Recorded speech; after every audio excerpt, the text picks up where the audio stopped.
Mes chers frères, mes chers amis, nous voici 14 décembre, la fête de Saint Jean de la Croix. La mémoire de Saint Jean de la Croix qui a été les premières carmes des chaux, à côté de notre chère Sainte Thérèse d'Avila, Sainte Thérèse de Jésus. L'amour de cet homme pour le Christ, pour Dieu. La donation tout entière de son cœur, de son être à Dieu lui-même. Les cantiques spirituels dans lesquels il parle, il dit « Je suis amoureux du Christ et je cherche Jésus avec tout mon cœur, tout mon être. » Jésus est l'amour de sa vie. Toute sa vie a été donnée à lui, la recherche de Dieu dans son cœur.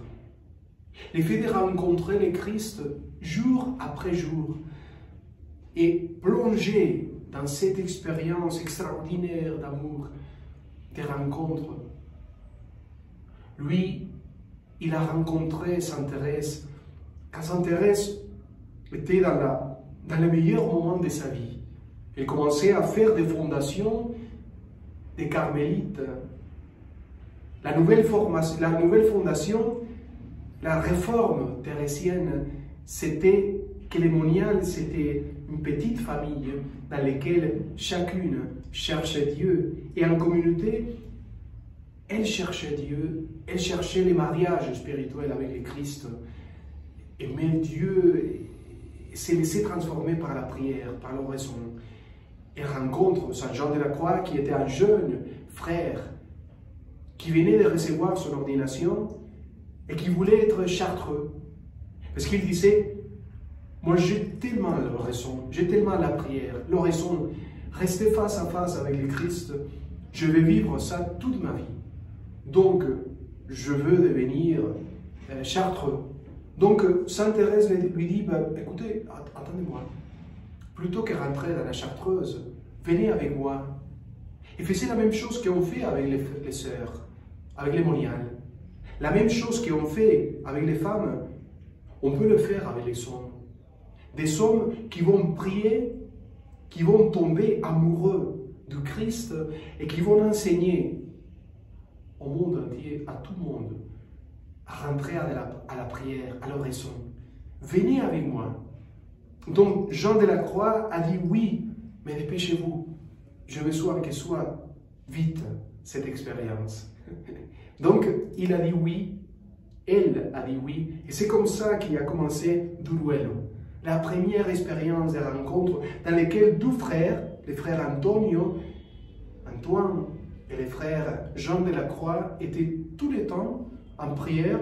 Ils descendaient à la ville. Ils faisaient la catéchèse, l'évangélisation, les saints sacrements, les sacrements.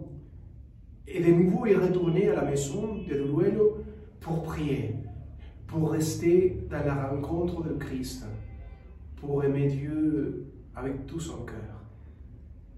Donc voilà la fête qu'on célèbre, Saint Jean de la Croix, nous montre que c'est possible.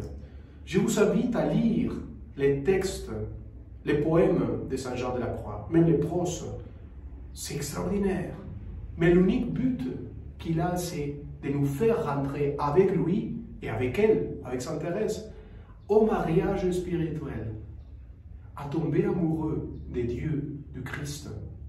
Et ça, je vous assure, ça, c'est le bonheur, c'est la joie que le monde a besoin, que l'Église même a besoin.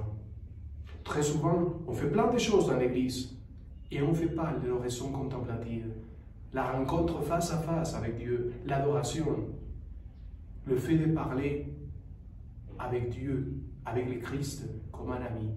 Peut-être ça qui nous manque beaucoup. Que Dieu vous bénisse et que vous soyez des hommes et des femmes qui parlent avec Dieu tous les jours, tous les moments de votre vie.